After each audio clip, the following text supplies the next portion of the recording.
The question I'd maybe most like to ask is that even if one could get to the position where, let's say, these two courses get taught, or there's more knowledge disseminated about religion in our schools and among our students and any other venues, how do you think we would move from knowledge to understanding, to mutual understanding, to different mindsets in dealing with these things? I suppose what I'm getting at is knowledge enough? Or, I mean, obviously it's a great start, and I'm not knocking it in any way, but would there be, would something else have to be built into this to produce not just a certain kind of, technical religious knowledge, but something that moves beyond that to genuine understanding, greater degree of tolerance, acceptance, all of those things, or do you think it would just come to some extent naturally out of just knowing more? And thinking more? I don't have a good answer to that question. I have a certain skepticism about the line that moves from religious literacy to a better world. In the sense that. And I don't know to what extent that's a kind of political inclination and to what extent it's an intellectual one. But I wrestled with this a lot when I was working on the book, because there is, at least at the time, I think there still is, there's an industry that's a sort of moral or character, I think it's called like character education. Right? That's a real sort of moral, creating certain kind of moral human beings in the public schools. And this is why we started the public schools, was to create citizens of a certain moral type, right? And I think we've moved away from that idea of what our public schools are doing, even though that's still a little bit there. But there's a lot of resistance on the right to this. This is one of the sources of resistance to world religion studies, is that it's a kind of a smuggling in through the back door of a kind of political correctness, multiculturalism, which in this, on the right, is a really bad word, right? I mean, at Harvard Divinity School, maybe it's a perfectly fine word, but in a lot of the rest of America, that's like fighting words, multiculturalism.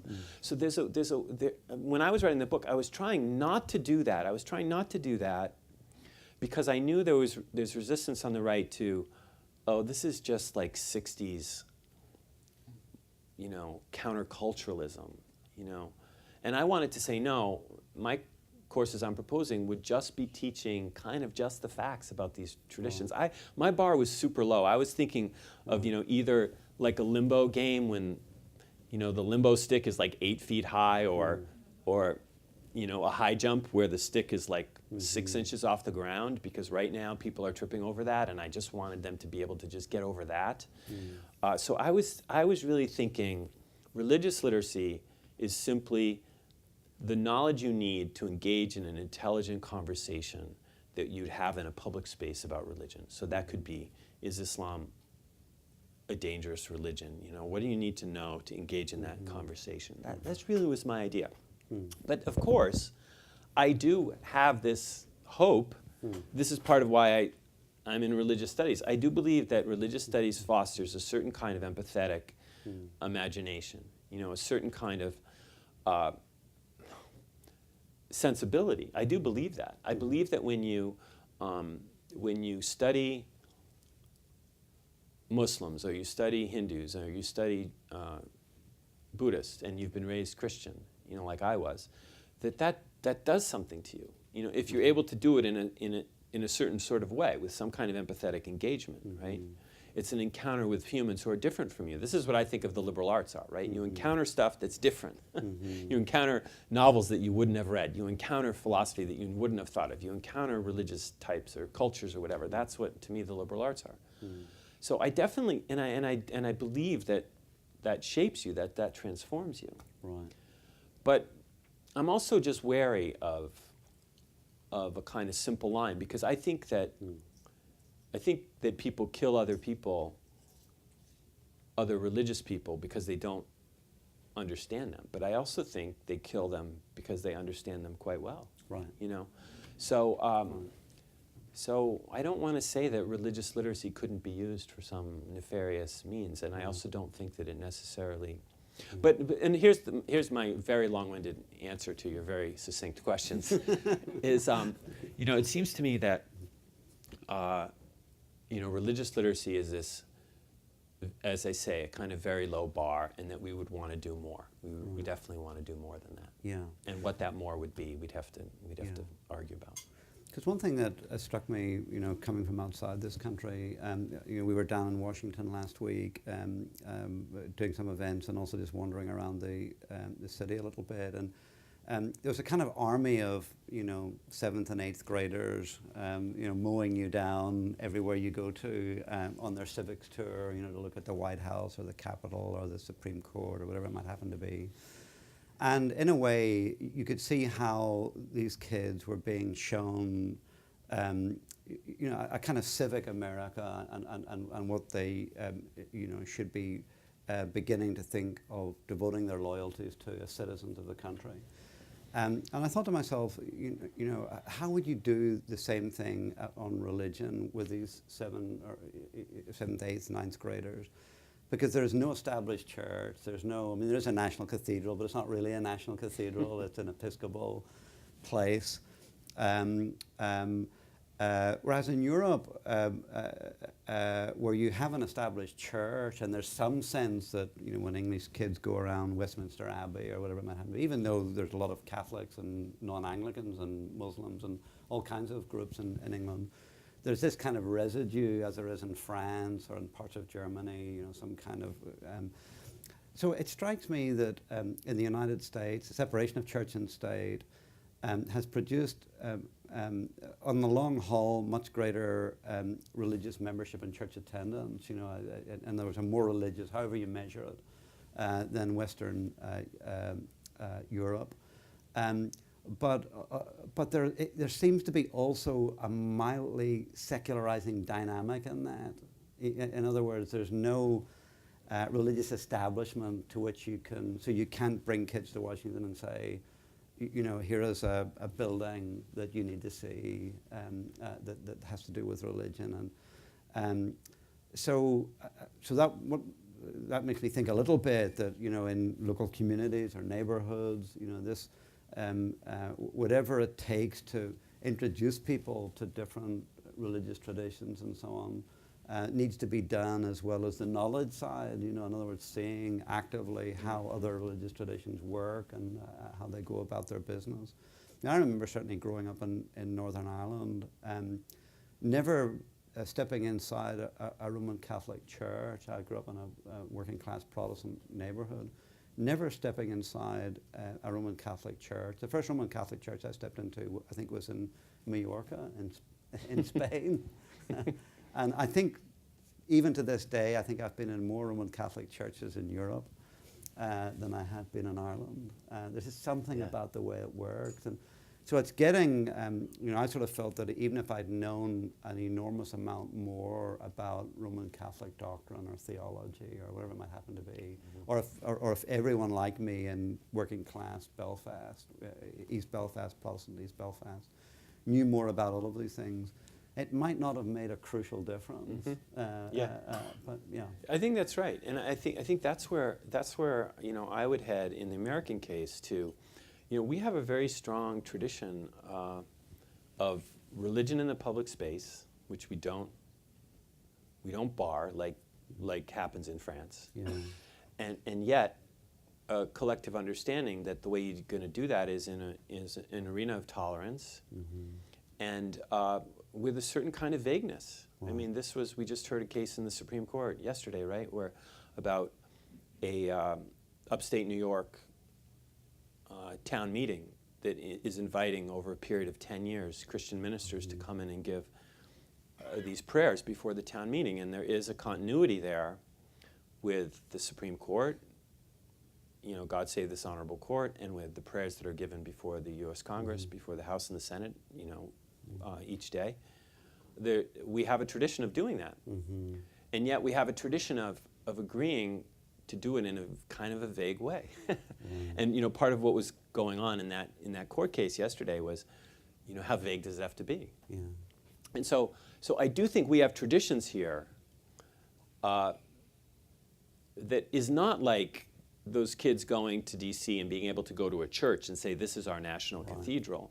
But I think there is a way when you go around. I mean, first of all, we have sacred spaces there. They're called the Vietnam Veterans Memorial and Lincoln Memorial and Jefferson Memorial, and we have texts there that are sacred to us as a nation, and we have voices, on those walls that are speaking about God. Yeah. Right, and the Lincoln Memorial has a lot of language about God, but that language is this sort of inclusive, inclusive language that recognizes early on in the Republic that we have different ways of being Protestant, and then eventually we have different ways of being Christian, and then eventually we have different ways of being, Judeo-Christian, and then with President Obama's first inaugural that this is a nation of Christians and Hindus, Jews, and Muslims and non-believers. Yeah. Much to the consternation of my Buddhist friends who were not listed in the inclusive list of multi-religious religious America. So I think we have some things to build on. But I would totally agree with what I'm hearing. I'm hearing a severe critique of my work. It's not a severe critique. It is. No, but it is. It is. No.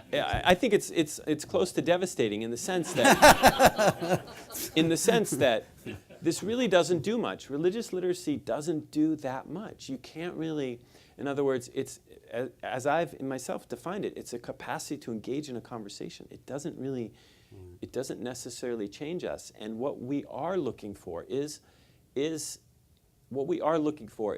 how, as this country becomes increasingly multi-religious, and how, as this world becomes increasingly interconnected, are we going to be able to get along with one another where we have serious religious differences? Because you and I are both in agreement that the religions are not, different paths up the same mountain. They're not saying the same thing.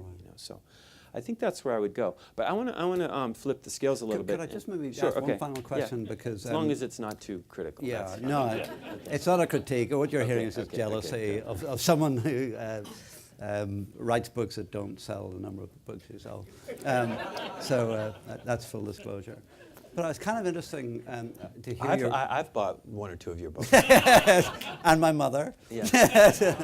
So I wondered who the other person was, Steve. So the question, and I really, it's a genuine question and a genuine admission of ignorance in some way that it's really moving beyond the United States to the world. How we think about the world in terms of religion, because in preparation for the last discussion I had with David Elwood, the Dean of the Kennedy School down in Washington, about religion and the world order, I actually went into the Coop bookstore in Harvard Square and bought, 20 books on things that I didn't know very much about, and started reading. And it was mostly about the Middle East and Syria, some on Myanmar, and books on the Muslim Brotherhood or the Shia revival and so on. And what really struck me about it, it made me think of how external people viewed Northern Ireland, which was an enormously complicated conflict, enormously complicated. And you would have people coming in either from the United States or the European Union with very basic concepts of what this was about, Protestants and Catholics, or nationalists and unionists, or whatever. And people were kind of lumped, you were this or that. People living in the place knew that there were huge numbers of fine gradations. And I had a similar experience reading this stuff on the Middle East. I read this book on the Muslim Brotherhood, for example, which is an immensely complicated organization with so many layers and so many different aspirations and so on. And repeating over many, many different subject areas. And it made me realize that I would probably have had a hard job writing a better than BB plus essay on some of the problems I was reading about. I was working with the same kind of categories that many of us work with, that there's kind of, there's more radical Islamicists, and there's, more moderate people, et cetera, et cetera. But I came away from that reading experience realizing just how little I knew and how important it was I knew more. And it's how not everyone in the whole of the United States probably needs that reading knowledge. but certainly our policymakers or our diplomats and I just wonder how well equipped we are in even stepping outside the United States to be literate about these very complicated problems, and even more dangerous, the kind of assumption that we might impose very basic, well-established presuppositions that we have about the way religion works in our country and map it on to somewhere else where it just simply isn't appropriate. So in a way, it was a sobering experience for me and a disconcerting one. And I was just wondering if you have any thoughts on how, moving up the chain a little bit to universities and to preparations of our leaders, and how, that kind of, deeper, the kind of, not just knowledge about religious traditions, but that, the book that you followed up is that, God is not one, was it? That one, which is a very finely grained look at these multiple religious traditions, which would be a great start. But how even to move into these policy, political, economic, legal, civilizational, cultural, just a range of things. I think my goals are pretty limited in the sense that I would just like policymakers who look at the problem in the Middle East, or who look at Myanmar, or look at Kashmir, or look at Tibet, to realize that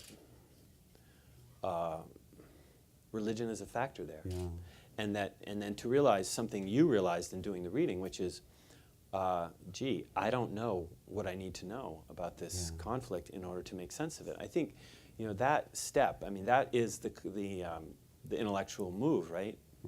That you move from, oh, I know all I need to know about this to make this decision, to, ooh, boy, I don't really know what I need to know in order to make this decision. So, you and I are both historians, so we're skeptical of, simplistic, monocausal explanations of things, right? So I would agree with you that whatever conflict we're looking at, the problem in the Middle East is not simply a conflict of Jews, Muslims, and Christians who have theological disagreements, right? We have to look at politics, we have to look at economics, certainly. Probably you and I would both agree we probably need to look at economics and religion, pretty early on in those kinds of conflicts. And that those don't necessarily map, right? So you can't necessarily, you're going to see, different kinds of vectors that are going on there, depending on if you're looking at political issues or social issues or whatever. So I think we would agree on that. What worries me is that we aren't, taking into consideration the religion piece of it. So that there's a sort of simplistic way that we'll imagine that, whatever conflict we're looking at is somehow analyzable simply in terms of economics and politics. This is, Madeleine Albright in her book, The Mighty and the Almighty, she talks about how when she was Secretary of State under Bill Clinton, that she had, hundreds of economic and political advisors she could draw on for any issue she had. And how many religion advisors did she have? She had 0.